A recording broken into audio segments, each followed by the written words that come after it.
Just gonna talk about my life, basically. Yeah, about your life. So your shoe Fine. size and what time Yeah. you wake up and everything else. Yeah. What inspired you to embark on this path? Yeah. This guy was part of the reason. Yeah, definitely. I You didn't enjoy what you do. horse No, stuff. you enjoy what you do. I didn't enjoy horse stuff. Fine. I didn't enjoy You selling- enjoyed running a business, right? Yeah, That's it. But not ladies. It doesn't matter what you do. Or markets It doesn't matter. or But whatever. you enjoyed running a business.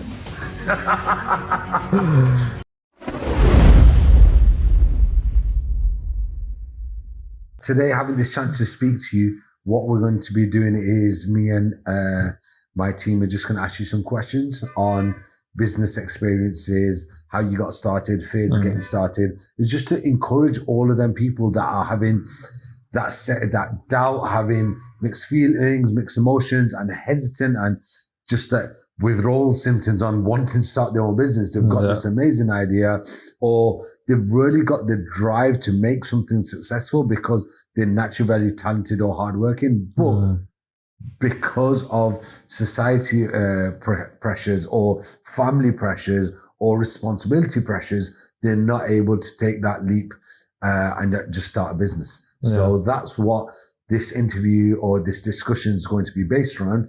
And throughout that, we'll get some opinions from you. We'll get some experiences from you and so on. So just be absolutely relaxed about it. And Just gonna talk about my life, basically. yeah, about your life. So your shoe Fine. size and what time Yeah.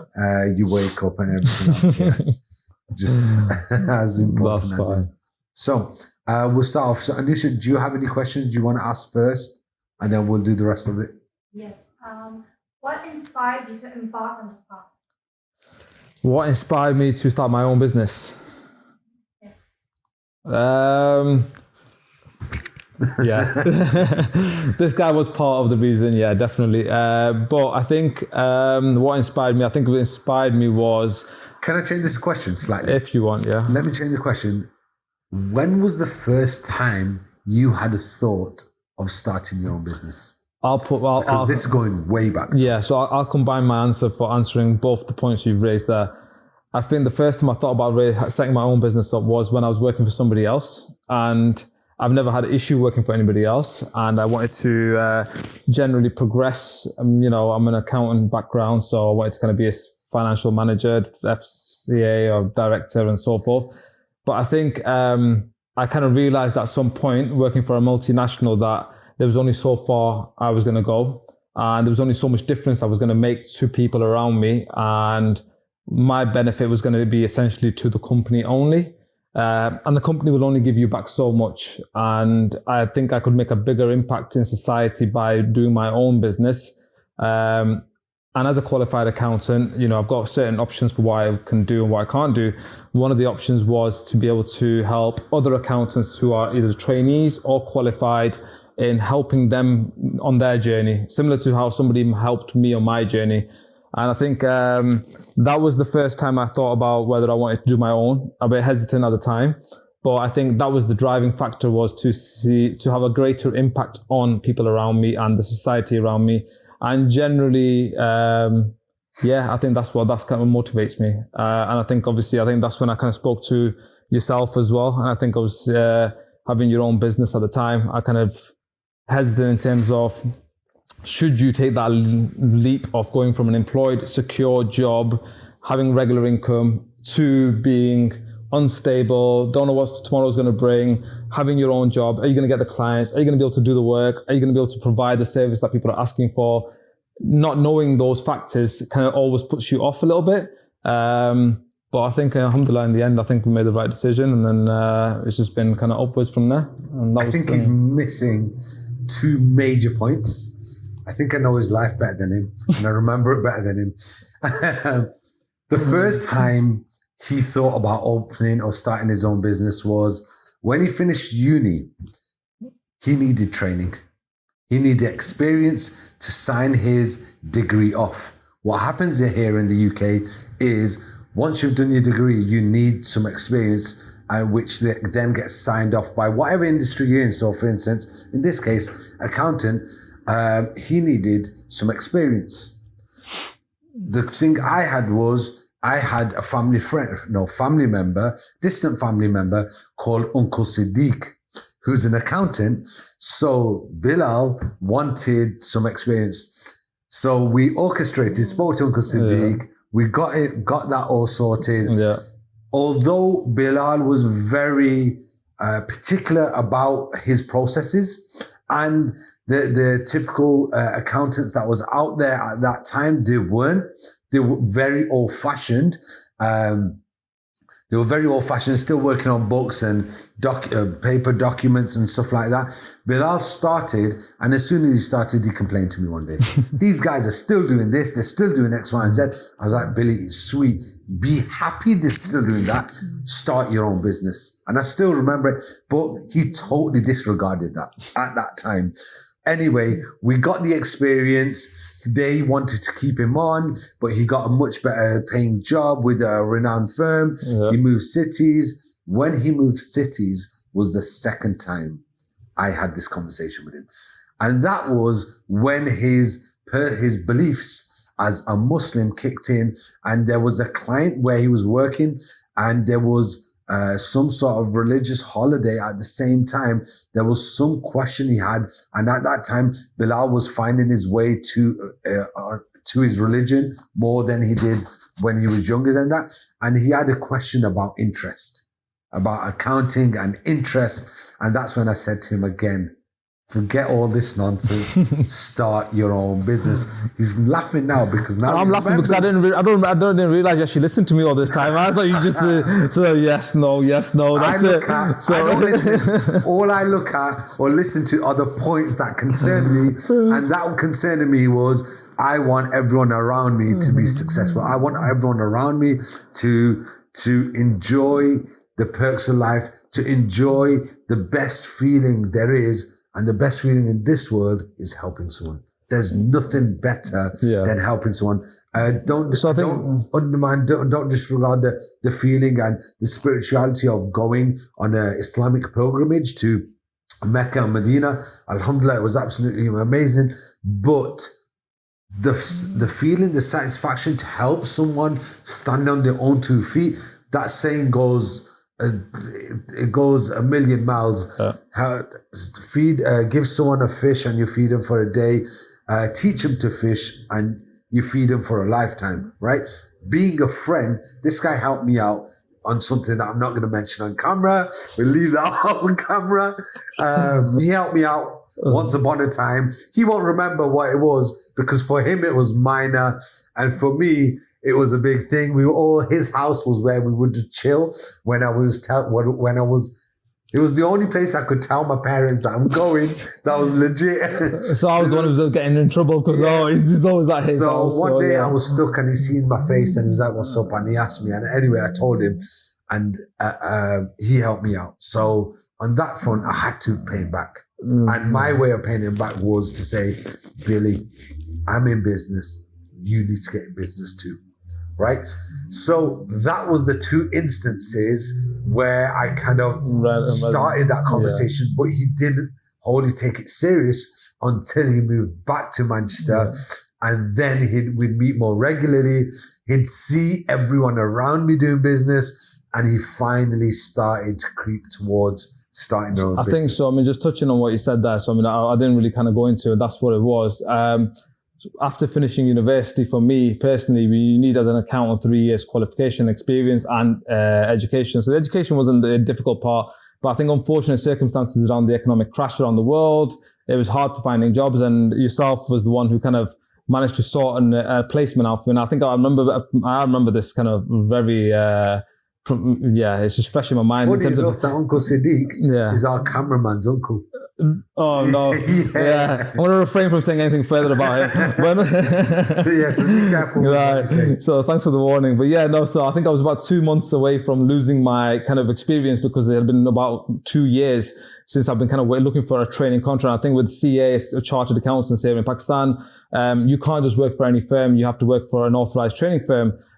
So my issue wasn't getting a job. It was getting a job with the right company. And I was 2 months away from losing my experience. And alhamdulillah, he managed to sort a placement out for me, and I think it was just kind of upwards from there. So for me, it was more about the fact that somebody was willing to go out of the way to help me get qualified when they didn't need to help me. And that for me kind of resonated, and it stayed with me afterwards to say, well, alhamdulillah, Allah subhanahu wa ta'ala has kind of sorted me out when I could have lost everything. And now that I'm qualified, and alhamdulillah, I'm in England, I'm in a position of responsibility. I have a responsibility now to help somebody who might be in a similar situation to what I was. So I think for me, it was, okay, well, now that you're qualified, give back. And I think, as I mentioned earlier, when I was working for another firm, I couldn't really do that. I couldn't give back to anybody else. I was giving back to the company, and that's all it is. Whereas when I'm working for myself, it might be one person, it might be two people, it might be three, but I'm giving back to somebody who's in real need of my kind of network, on my kind of services and the qualification and expertise. So yeah, that was a driving factor. And then I think from me, it was more about, okay, how do I go from being employed to being self-employed and running a business? And mashallah, obviously, Abbas has been obviously doing that for a while, and he's successful. So it was natural to come to him and say, look, right, need a bit of guidance. How do you run this? And then been working together since, and just kind of communicating alhamdulillah since then. Yeah. And with starting your own business, or before starting your own business, did you have them pressures from your family, from society, from your spouse? Like, talk us through any kind of pressures that you can remember that were trying to pull you back rather than push you forward. So when I started my business, I was, I think late 20s. So early 30, or maybe even early 30s. So at this point, married, kids, I think I had a kid, and naturally, as you would do, you kind of think, well, if I'm going to stop earning my money here, how am I going to feed my family? Starting from fresh, income's going to drop. You're earning X amount, and you're thinking, well, I don't want to take a pay cut right now. Am I going to be able to earn what I'm earning at the moment? But I think with risk comes reward. And I think obviously the more you are willing to take a risk and kind of stick to what you know. Remember what I said to you regarding the money side of it? Don't worry about it. I said, if you don't make the same amount as your salary, I'll put the difference in. Did you? I can't remember that. I need to ask you for the money that I lost.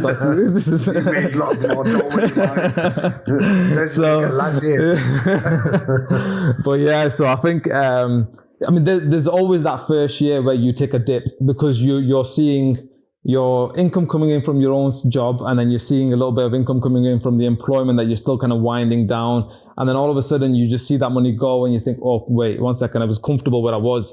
But ultimately, I think you need to just take that step and go self-employed. And I think once you do, you realize in year 3, 4, and 5 that, okay, actually things are turning around. You're kind of going past that point of what you were earning when you were full-time in employment. And I think, to be honest, I did my career in stages. I was fully employed.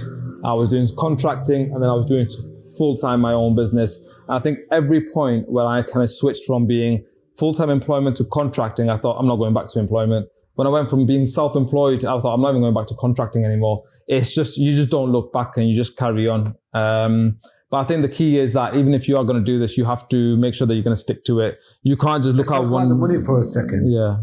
It's easy within your business to make the same amount that you would have made in 5 years. You make that same amount in 6 months. Yeah.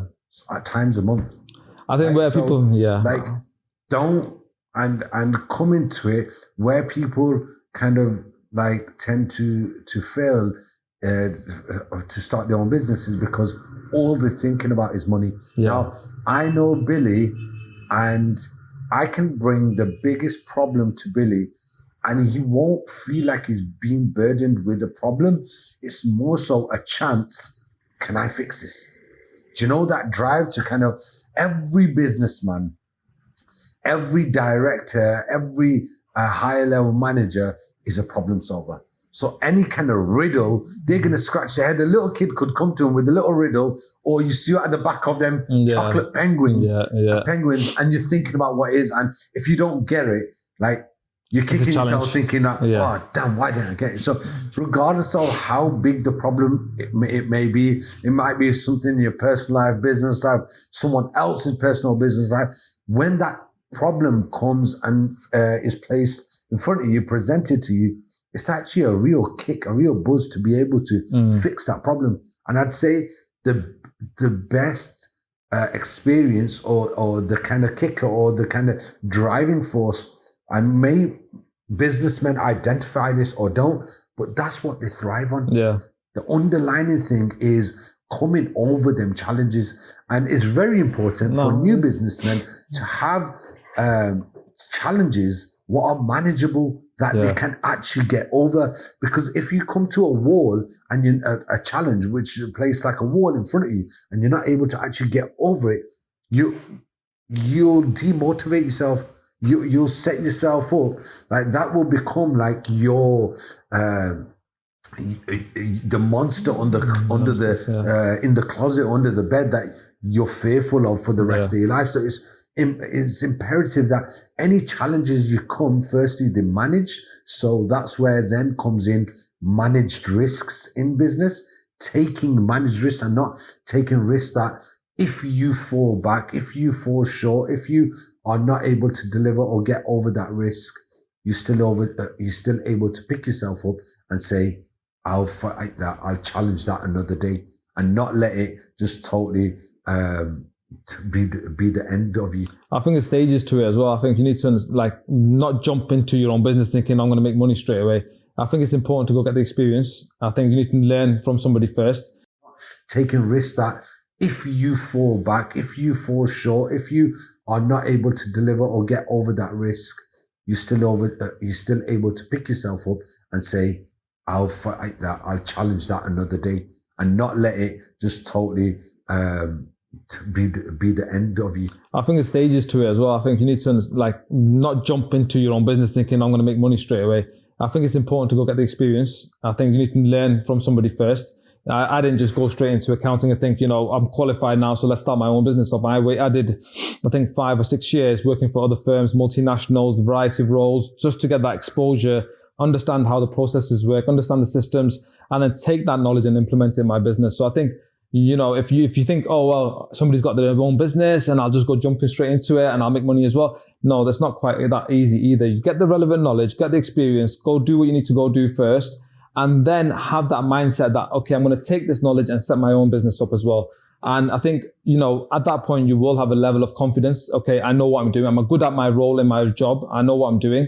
And then on top of that, there has to be a level of arrogance in yourself to say, I can deal with it. I don't need anybody to deal with it. Is it arrogance or is it confidence? Because it's a fine line between it. It is a fine line. And most people will misunderstand that. Yeah. It's like today I was speaking to one of my team members and I talked about firing someone and he looked at me like the villain just spoke up. The villain inside of me just came out.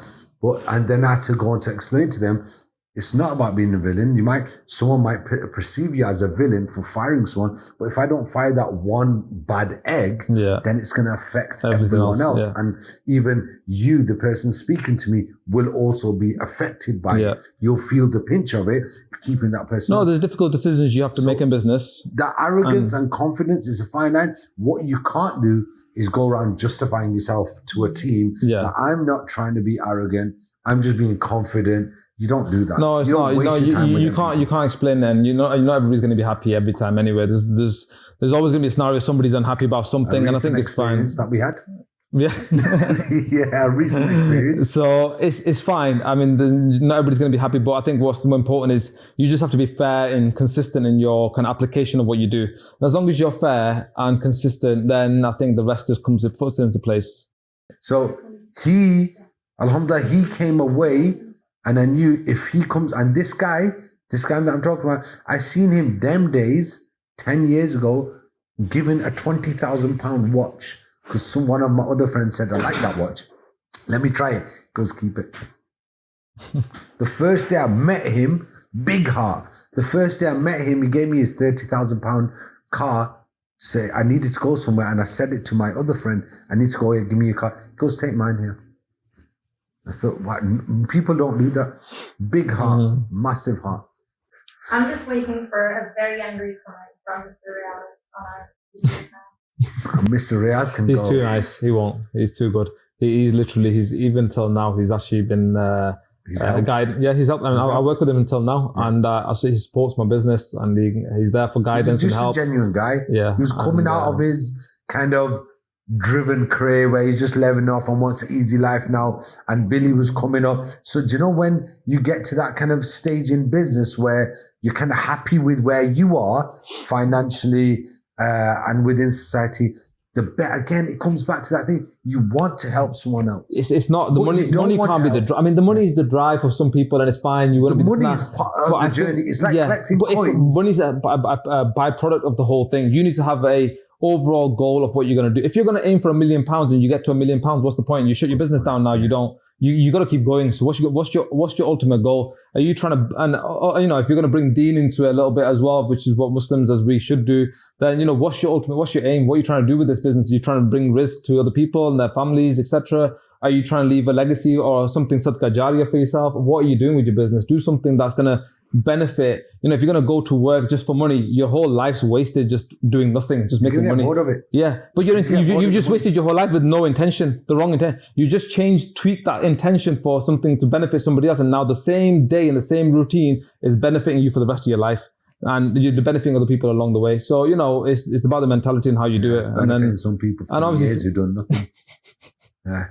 Thank God we got rid of that person. Alhamdulillah. I always have a bad apple. You just sometimes have to take a long time to find it. Think about that. I thought of a way to hire him again. No, leave it. There's no point. I told you about that off camera. I know, but there's no. I think even then you'll have problems with these people. There's always second agenda sometimes with these guys. Second agenda, I get that, but sometimes identifying their role as a person. Yeah. Right. So, for instance, I spoke to someone today in this company that there's a certain individual that works with us that seems like they do nothing, but that one thing they do, you can't put money on it. Yeah. But they might not do that for a whole month. They might just do it once in the month. Yeah. But they'll be hanging around the office looking like they're doing absolutely nothing. Yeah. But people won't identify how valuable they are just with one comment they'll say. Yeah. They'll make up for the whole month. Yeah. Yeah. No, it's true. Right. Okay, next question. What would you consider your greatest success or milestone in your business career so far? My business career, biggest milestone. Oof. No. What would you say it is actually? That's what I was thinking. It's not as easy because I don't know. You asked me what's my biggest milestone from a career perspective and forget everything else. I think, okay, you'd say getting qualified as an accountant. You'd say maybe setting up a business. There was many milestones along the way. Yeah, I think satisfaction wise or profit wise. I'd say satisfaction wise. I never seen you as happy as I did when you were helping people through the academy. Yeah, I seen that drive. You come in on a weekend, helping them people out, try and make them successful, trying to make them secure, take their worries away, and put all that. I think that gave me the biggest satisfaction, and I think probably is the biggest milestone for me as well because I think it's the academy side of things. Because I think our academy. Yeah, our. By the way, anything I do is ours together. Yeah. By the way, this guy, he loves to wake up about 6 months later and go, "I've got a great idea." By the way, we just talked about that 6 months ago. So yeah, we've had loads of them moments, and then but yeah, alhamdulillah, we've set up an academy. So again, part of the whole idea of helping and supporting others. So we've got. By the way, just stop in 1 minute. All of our conversations always happened over Tim Hortons coffee. And he blagged me. It was later on I found out this isn't even coffee. It's just a sweet drink. It wasn't even coffee in it. It was a sugar drive to get us going. When I found out this isn't even a coffee, I stopped drinking after that. It's all just sugar. Yeah, that's the best bit about it. It's fine. I don't drink it anymore. I didn't need a coffee to drive me. We were already driven anyway. Tim Hortons, the busiest Tim Hortons was in Lahore. I seen it. I was passing up by it, but now going on the way to Raya. Yeah, but now I'm in two minds whether I'm allowed to go there or not. So I've not been into it because I think they're a sister company of Burger King, and then all the things with Palestine and all these things and things like that. I think they got on the boycott list. I don't know because it's not about money and we don't make money from it. Or even if you charge, it's not profitable. It's more we spend more time on it. The cost is greater than the money coming in. The reason why we added an element of cost to it was because people don't appreciate what they get given. And I think then it kind of just filters out the ones that are not serious about getting trained. The academy was to help anybody who's an who's an unqualified accountant who wants to get qualified but is struggling to find a job, similar to what I experienced. And we can't afford to pay everybody's salaries and wages, but what we can afford to do is maybe give you that experience for 6 months And in that 6 months, you're learning, but at the same time, you're applying for a job. And it'll just help you when you put that on your CV to say, I've got a role. And it makes you a little bit more employable. I think, alhamdulillah, we had more than over 100 people that have gone through the academy in the last 2 years that we've run it. And out of them, we've had about a good 5 or 10 that have had come back to me now after leaving and saying, we either want to work with you in partnership with the other project that we do, which is a separate topic, but or we're qualified now and thank you very much. Everything you told us, we thought you were nagging us and you were telling us to put a dash here and a dot there, and we thought it was just like, this guy's ridiculous, but we realized how important it is because of the whole structure for how things work. And alhamdulillah, it's just good to see that, it's actually sorted their life out and they're actually getting on with it, making money, and they're providing for the people. What advice would you give to aspiring entrepreneurs or those just starting out in the business world? Those starting up, I would say stay focused on a particular direction that you want to go in, and don't try and just take shortcuts. Don't try just jump into the end. Don't think about the money. Plan what you want to do and just stick to it. This guy's mad when it comes to planning. He's the only guy that I've seen. Once I went to see him, do you know what he was doing? He was planning his dua for Ramadan. He was writing his dua down. Okay, pehle main ye baat karni hai, phir ye karni. I said, Billy, what you doing? I'm just planning my dua. Flipping. They're like, you serious right now? He was actually planning his dua. I was like, subhanAllah, one side amazing that how much effort was going in it.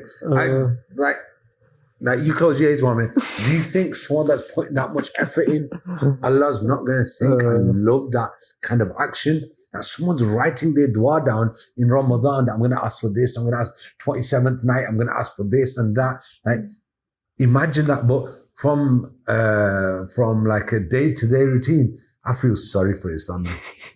Like, imagine how much planning he does. I'm going to sneeze at 7:01. On the planning though, I guess I still get ripped up until this day when we have family meetings and they're like, this guy got married and he planned a honeymoon on a spreadsheet and he's like, this is what we're going to do, this is what we're going to do, this is what we're going to spend, and this is how listen, at the end of the day, it's got to be done. But this was the guy, when all the guys in our area used to get together and go somewhere, it'd be on his head, he'd plan it. Right. Mm-hmm. And what that allowed him to do through that planning, through them same Excel sheets, right? Through them very same Microsoft Excel sheets, he formed his own whole business off the back of that, right? Had he not had them experiences, it wouldn't have given him the confidence to actually use them facilities, use them softwares and applications to actually develop a whole business off the back of them. So no experience, it should be disregarded, or no experience should be looked down upon or frowned upon. Every experience that you've had, may it feel good or bad, will definitely help you some way or another. I think just summarize the answer to that is, and do what you enjoy. If you don't enjoy it, you're not gonna have the motivation to keep going. Having your own business is not like 9 to 5 where you can switch off. Don't agree with the enjoyment thing. No, but why? How do you? Didn't agree. You enjoy what you do. No, you enjoy what you do. I didn't enjoy whole stuff. I didn't enjoy. You enjoyed running a business, right? Yeah. That's it. But not ladies. It doesn't matter what you do. Or marketing. It doesn't matter. But whatever. You enjoyed running a business, so you enjoyed the whole talking to people, negotiating, selling, drive to come into work and do stuff. Whatever it was, it might have not been the actual product, but but the products you buy and sell now, you don't enjoy using every single product. Exactly. It doesn't matter what you do. It's the concept of having a business and driving through it. I don't like sitting there and doing spreadsheets and sitting there calculating half the stuff that I do. No, I enjoy. You put your spreadsheets. You like spreadsheets. Don't I enjoy solving challenges and issues that I come across and solving a problem that I've not come across before. I enjoy that, yes. But half my work is repetitive work. Sometimes it's boring. Sometimes I remember the first time I started accounting and I fell into my first job and I was like, have I seriously signed up to be an accountant for the rest of my life? This is like the wrong career choice. But I think obviously when I started my business, I realized there's a bit more options to it. There's more, there's a whole breadth of services you can provide. So I think you need to enjoy in terms of the fact that you want to run a business. You enjoy the challenge of it. Enjoy the fact that I want to get up and do it. You don't want to get up and work late. You don't want to stay on the weekend. You don't want to think for yourself. It's not for you. Just forget it. For you. Stay home. Just forget it. Just work for somebody else, stress-free, but accept that your life's going to be at a certain level and you're not going to exceed that. So don't expect to become a millionaire or I'm earning £100,000, a year. Basically, and then stop dreaming. Yeah, just be content with what you got and that's it. You know, accept that this is as far as I'm going to go in life. But if you want to make a difference in society, you want to make a difference in your family, you want to make a difference in your own life and achieve something, you're going to have to take a risk somewhere. But when you do it, do something you enjoy, so you don't just kind of get demotivated straight away.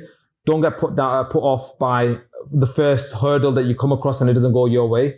Be patient and don't think about the money. The money's not the factor for the first 5 years. Forget about it.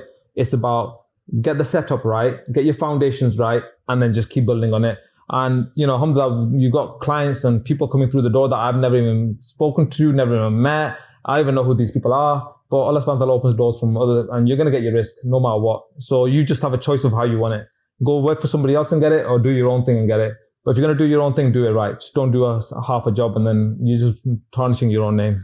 Yeah, you're speaking to two perfectionists right now. And that can be a flaw. That can be a problem, because it's like the message I sent you today, Anusha, like being here at the top, and especially being a perfectionist or having a bit of OCD can actually go against you. Yes, when you do your own work, it's great.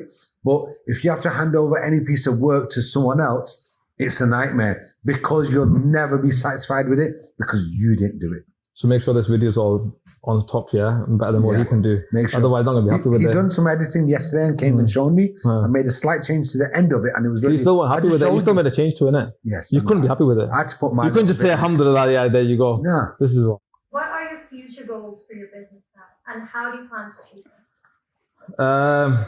I shouldn't talk about this in front of this guy because this guy is going to drive me in the wrong way. But if I say I'm content, he'll be like, no, you're not content. Carry on going. What you doing? Exactly. No, How I think you stop. Stop. No, you can't stop. I think for me, okay, what do I want? Like I said, it's not money. I don't want money. Like, alhamdulillah, no, don't get me wrong. When somebody says they don't want money, of course everybody wants money, because money obviously feeds the family. If money brings you things, comfort in life, everybody wants money. Okay, so it's not the fact that you don't want money. Of course you want money, but you have a satisfaction in yourself to say, what am I getting up for every day? And for me, it's to create an organization that is self-sustaining. I'm not sitting there doing the same thing I was doing when I was, starting off.